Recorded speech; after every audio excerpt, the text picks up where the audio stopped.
y a dar palabras de ánimo, de aliento a nuestros semejantes. Si no lo hacemos, estamos en contradicción con lo que Dios quiere de nosotros y Cristo nos enseñó.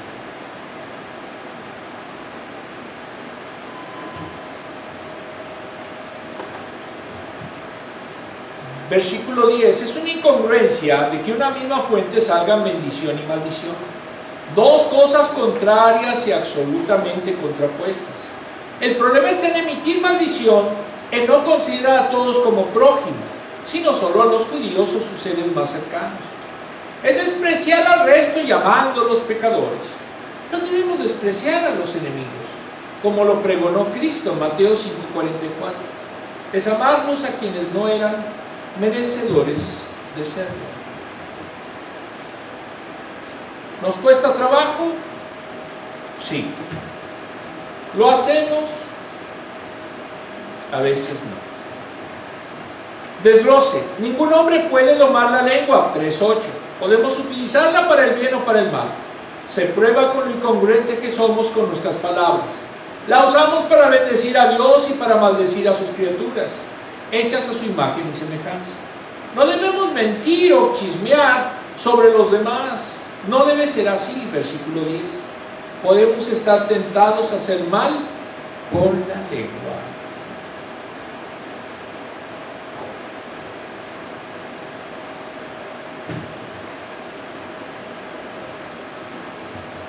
Debemos estar en guardia y someter esta tentación al Señor. Confiar en que nuestro autocontrol no es la respuesta. Necesitamos someternos a su señorío para poder contener a nuestra lengua. En los versículos 11 y 12 ejemplifica de una buena fuente de agua no sale agua dulce y amarga. No va a haber aceitunas creciendo de una higuera, ni una vid produce higos. Entonces la fuente determina el fruto. Si usted tiene en sus palabras puras maldiciones, no es creyente. ¿Por qué? Porque entonces usted no ha sido reformado, usted no ha tenido un verdadero nacimiento de nuevo, y usted sigue igual de mundano. Entonces no es creyente, no se engañe. Las palabras que inspiran salen de la boca de una persona sabia, a quien Dios controla. Si no, entonces consideraremos como lo hace todo el mundo, destrozando a los demás, porque piensan que al hacerlo, creen que esa persona es peor que nosotros. Produce regocijo negativo. Pero si nuestra relación con Dios es la fuente de nuestra identidad, y si Él dirige nuestra lengua, no la utilizaremos para destruir a los demás. Debemos detenernos un momento y orar para evitar chismes o sarcasmos, para ser personas sabias. Si a usted le encanta hablar de fulanito, de sutanita, que me dijeron, que me contaron, no es cristiano, es chismoso o chismosa. Porque la realidad, y aquí lo dice bien claro, es que dependiendo del corazón serán las palabras. Y si su corazón está podrido, sus palabras van a ser ofensivas y van a reflejar esa podredumbre que tiene en su interior. Esto es en otras iglesias, ¿estamos de acuerdo? Esto es del mundo. De la abundancia del corazón habla la boca. Amén. Pregunta 3. ¿Cuándo has visto que el poder de las palabras perjudica a alguien? En la prensa se hablan muchísimas cosas de toda la gente. Muchas veces no se verifica la información. Solo es expresión del derecho de poder decir lo que quiere. Pero ahí demuestra que el mundo no ama la verdad, sino los chismes, los rumores. Fulanito de tal tiene el pelo de esta forma porque hace esto, esto y lo otro. ¿Qué tiene que ver el pelo con su conducta? etc. Entonces, y podemos tirar a la fama de una persona sin tener prueba alguna. Basta simplemente con ponerle rótulos, con ponerle en su momento palabras que ponen en su frente un sello. Él es un mentiroso. ¿Por qué? Porque yo digo que es un mentiroso. ¿Qué pruebas tienes que sea mentiroso? Véanle, la cara es de un mentiroso. Él es un alcohólico. ¿Qué pruebas tienes que sea un alcohólico? A su cara es de un alcohólico.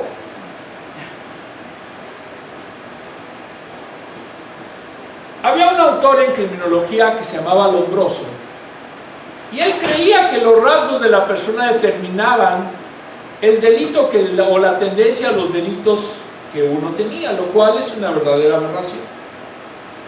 Entonces, la realidad es que yo no creo en Lombroso, y es, podemos decir, pecaminoso pensar que alguien por su aspecto ya lo podemos tildar de un agente que es de tal o cual forma. Siguiente, Santiago 3, del 13 al 18. ¿Quién es sabio y entendido entre ustedes? Que lo demuestre con su buena conducta, mediante obras hechas con la humildad que le da su sabiduría.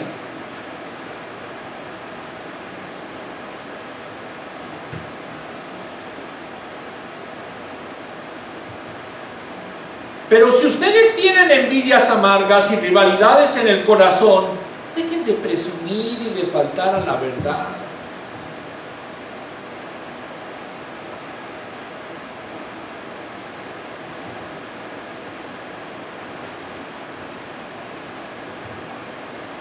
Esa no es la sabiduría que desciende del cielo, sino que es terrenal, puramente humana y diabólica.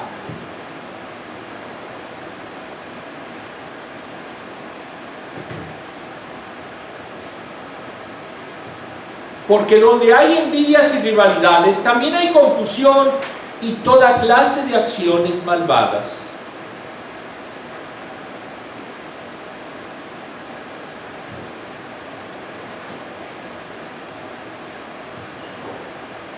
En cambio, la sabiduría que desciende del cielo es ante todo pura y además pacífica, bondadosa, dócil, llena de compasión y de buenos frutos, imparcial y sincera.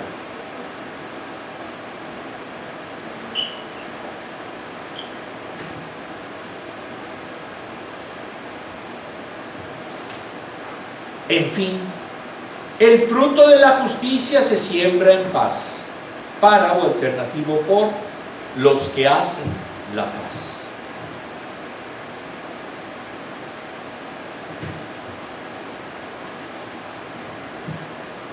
Sabio es aquel que tiene como bandera la humildad, como escudo su inteligencia, como virtud la honestidad y como poder el amor.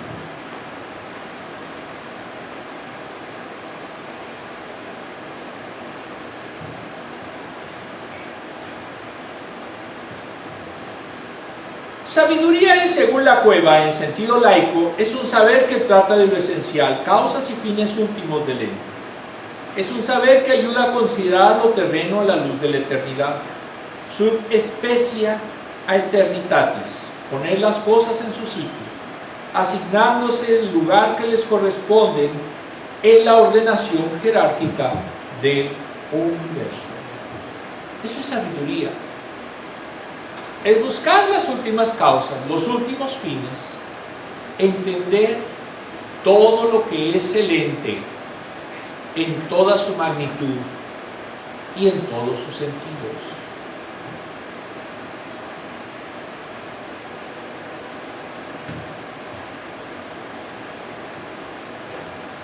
Para Tomás de Aquino comprende tres tipos de sabiduría. Primero, el entender natural, que modela la vida como resultado de la meditación filosófica. 2. En un nivel siguiente, la sabiduría procedente de la fe.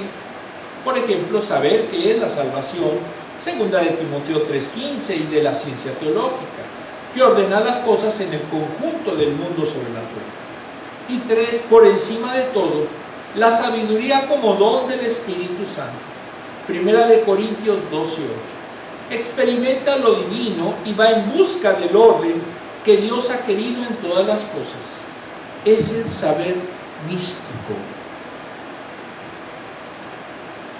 Cuando nosotros queremos realmente entender a Dios, necesitamos la sabiduría divina. Pero ese es un don y Dios la da, siempre y cuando la pidamos, siempre y cuando luchemos por ella, siempre y cuando estemos en congruencia con lo que decimos y con lo que hacemos, siempre y cuando realmente seamos honestos en todos los órdenes de nuestra vida. Si usted es chismoso, si usted es envidioso, si usted es rencoroso, no es maestro, ni lo va a ser jamás, porque el maestro es todo lo contrario a eso que se dice. Es más, les he comentado que en una iglesia bautista, por cierto, me regañaron en una ocasión, fue el mismo pastor, porque estaba participando. Lógicamente dejé de ir a esa iglesia. Y tristemente, entonces vemos que el pastor no le gustaba que alguno de sus feligreses pudiera saber igual o más que él. Entonces ese pastor era un envidioso, que reprimía cualquier intento de querer participar de otra gente que no fuera él. Y aquí es donde vemos que ese pastor no era maestro ni es creyente, aunque esté en una iglesia y aunque sea titular de ella. Porque para ser maestro hay que buscar la sabiduría de Dios. Y Dios no quiere que las personas sean ignorantes. Dios no quiere que las personas sean calladas. Dios no quiere que estemos sujetos a lo que un pastor o un supuesto maestro diga, porque lo que debemos de buscar es lo que Dios quiere, el saber que Dios quiere y sobre todo entender la sabiduría divina que podemos recibir si de verdad oramos y la buscamos con todo nuestro corazón.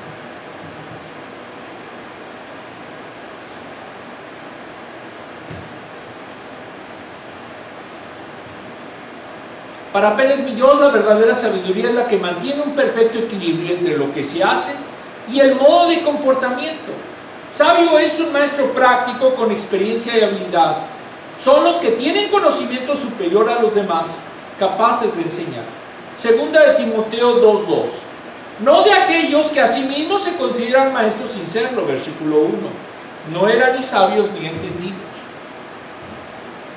Si yo voy a hablar de un tema, necesito conocer del tema.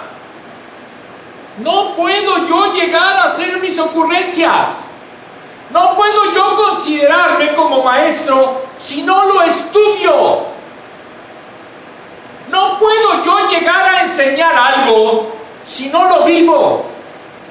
Porque entonces dejaría verdaderamente de ser maestro. Debe de haber congruencia entre lo que se sabe y lo que se vive. Si no hay esa congruencia, no es maestro. Es un payaso que está en su momento haciendo perder el tiempo a los demás.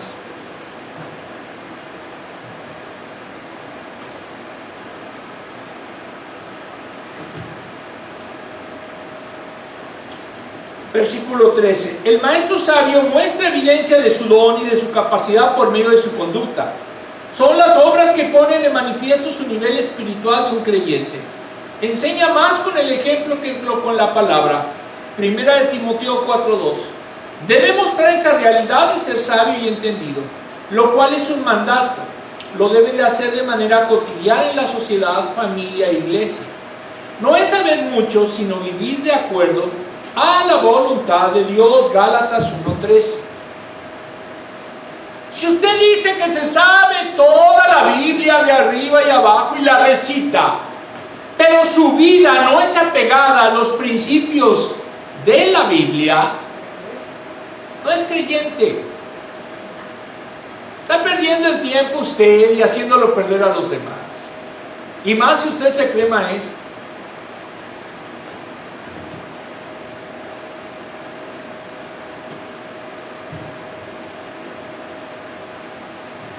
Versículo 14. Si existe celo o envidia amarga por no conseguir lo que deseaban, o rivalidad causada por esos celos negativos, habrá un conocimiento soberbio que genera un concepto más alto del que es real. Es estéril, porque falta amor. 1 Corintios 8:1.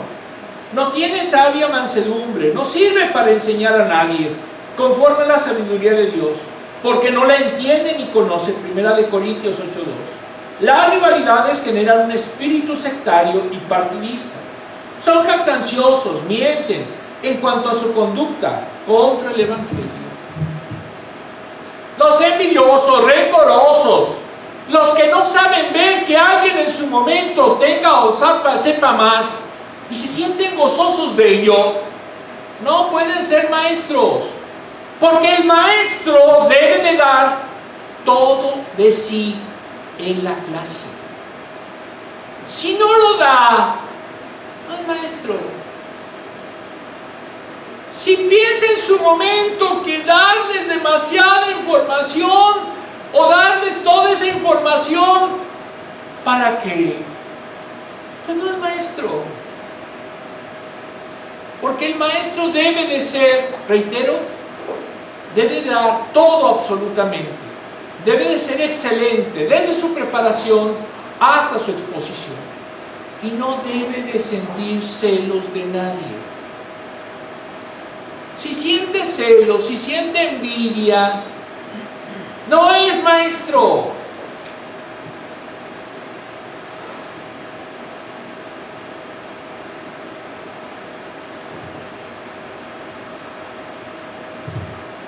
La supuesta sabiduría del versículo 14 es mera forma de hablar, desmentida por la conducta de quien trata de constituirse en maestro. Es falsa. Procede del mundo de abajo, es terrenal o mundana. Esta es la vanguardia de la vida, vanagloria de la vida. Animal o puramente humana, procede de la conducta natural del hombre. Y tercero, diabólica, impulsada por los demonios. Por eso los maestros tienen envidia amarga y rivalidad. La sabiduría real procede de Dios, de arriba, 1.5, 3.17. La falsa surge del orgullo humano, no es celestial porque refleja lo contrario en el carácter del maestro. Si hay un maestro que le guste pelearse, que no enseñe, no es cristiano. Está simplemente ocupando un lugar en el espacio de la iglesia, pero no es cristiano. Versículo 16. Donde hay envidias y rivalidades, hacen que sean vanidosos, rayan en la egolatría, buscan ser considerados como superiores en conocimiento, sienten celos y atacan a los que consideran obstáculos de sus ambiciones. La rivalidad entraña intriga, interés personal, egoísmo, se rodea de adictos, lisonjeros, para enfrentar a los otros. 1 Corintios 3, 2, 4. El desorden, confusión y agitación surgen de dicha sabiduría terrenal. Esa anarquía divide a la iglesia y por último provoca viles y malvadas acciones u obras ruines. Cuando vean una iglesia dividida, el origen está en que alguien dio enseñanzas falsas y por lo tanto hizo que todos tuvieran conflictos y provocan destrucción en las iglesias. Versículo 17. La sabiduría especial es pura, no tiene contaminación, pacífica, Tiene un temperamento controlado por la paz. Hechos 12:11, Mateo 5:9. Condescendiente, dulce, indulgente, amable, bondadosa, comprensiva, porque es razonable y considerable en todas sus opiniones. 4. Es dócil, abierto a razonar, persuasivo, debe ser abiertamente cooperador. Llena de misericordia, es la perfección que hace pasar por el corazón la miseria de otro. Entraña compasión hacia el que está en necesidad. Salmos 103:8, Efesios 2:4. Si alguien dice, yo hermano te ayudo con mi oración, cuando le puede ayudar realmente, pues no puede enseñar, porque no está siendo congruente con lo que está pregonando. 6. Produce buenos frutos, son obras o frutos de justicia. Filipenses 1:11, Proverbios 11:30. 7. Imparcial, no separada, no distingue. El sabio no hace favoritismo ni tiene acepción de personas. 8. Sincera, sin hipocresía. El sabio tiene una vida transparente, sin nada que ocultar. Es verdaderamente piadoso. Lo hace para complacer a Dios, no a los hombres. Si usted pretende enseñar a alguien y lo hace por su vanagloria, no es maestro, o al menos no un maestro espiritual. Porque todo lo que se hace para enseñar debe de ser para obra y bendición de Dios, como homenaje a Dios, como adoración a Dios, no para que les caiga bien, o no para que digan, ay, que cómo sabe, porque eso no es el maestro. El verdadero maestro se entrega, como dije, porque de otra forma no puede enseñar con el corazón.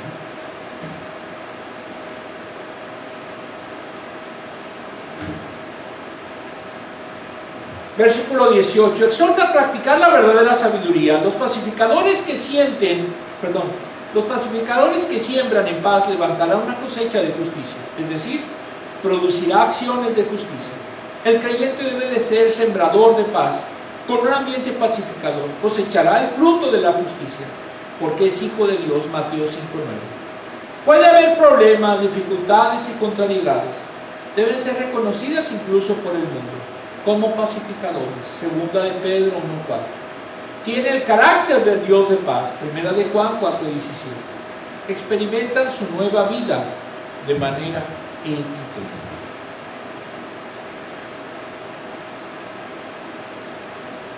Vamos al desglose.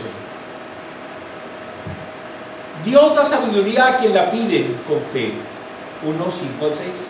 En los versículos 1 al 12 vemos cómo esa sabiduría piadosa afecta a nuestras palabras y a nuestra conducta. Si Dios nos guía, nuestras palabras y acciones están respaldadas por la actitud y motivación adecuadas. Dios nos ayuda a controlar nuestra lengua indómita antes de que cause daño. Debemos detenernos, pensar y orar buscando la sabiduría de Dios. No dejemos que la sabiduría del mundo nos dirija.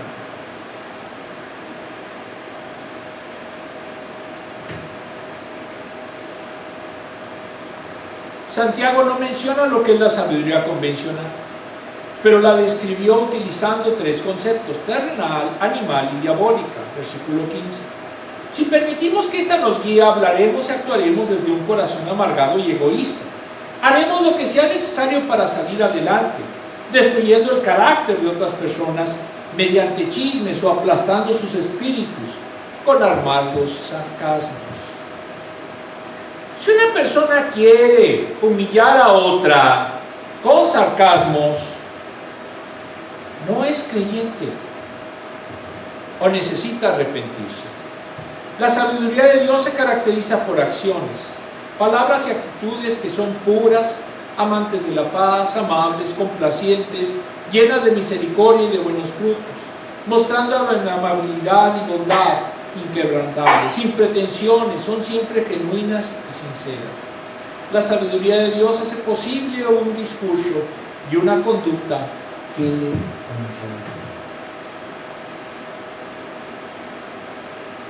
Las últimas preguntas.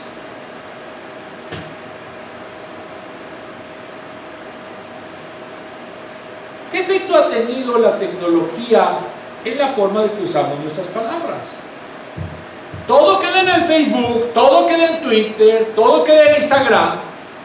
Lo que ustedes digan se los van a poder recordar por años, no se borra. Entonces, si a alguno se le ocurre ofender a alguien allí, va a quedar perfectamente registrado, aunque después lo borren ustedes. ¿Cómo pudiéramos honrar a Dios con lo que decimos? ¿Cómo da? Con congruencia. Si nosotros decimos amar al prójimo, hay que amarlo. No simplemente decir que te vaya bien. Voy a orar por ti en tu necesidad, aunque pueda ayudarte. No, ¿yo por qué? Eso que lo hagan otros.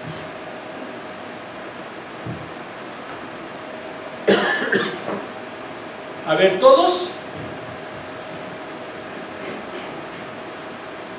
¿Listos?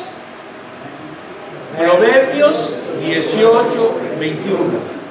En la lengua hay poder de vida y muerte. Quienes la aman comerán de su fruto. Proverbios 18, 21. Vamos a hacer una pequeña oración. Amantísimo Padre, haz que en su momento las personas que tengan el ministerio de enseñanza, ese don que tú das de enseñar a los demás, se haga manifiesto. Y para eso, como vimos en tu palabra, se necesita no solamente tener preparación, se necesita realmente ser congruente entre los principios de tu palabra y lo que hace la persona. Porque de otra forma serán falsos maestros, serán personas nefastas, serán guiados por sabiduría terrenal. Y tú, oh Dios, quieres que tengan sabiduría divina, saber místico, y que sean sabios. Todo esto te lo pedimos en el sagrado nombre de nuestro Señor Jesucristo. Amén.